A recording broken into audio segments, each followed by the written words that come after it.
తమ్ముళ్ళు నా వైపు చూడాలి, చెల్లెళ్ళు నా వైపు చూడాలి.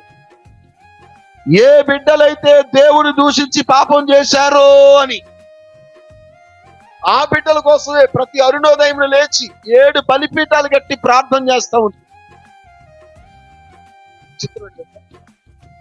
ఏ బిడ్డల కోసం ప్రార్థన చేస్తే ఆ బిడ్డలు చచ్చిపోయారు.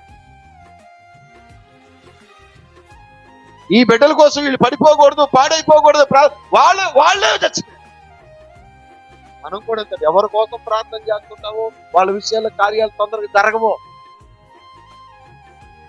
అదే నీకు కూడా ఈ మనాత్తో కూర్చున్నావా అని ప్రార్థన చేస్తున్నా, నీకు జరుగుతున్నా దూరం అయిపోతుంది, జరగట్లేదు.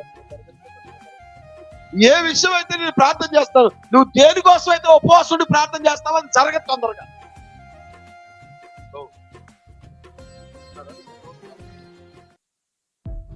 ఎవరి కోసం అయితే బలిపీఠం కట్టి ప్రార్థన చేశారో వాళ్ళు చచ్చిపోయారు నిర్జీవంగా.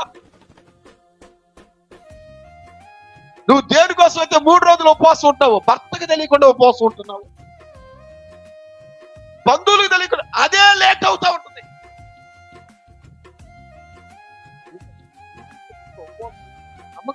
ఎందుకు జరగటం లేదు?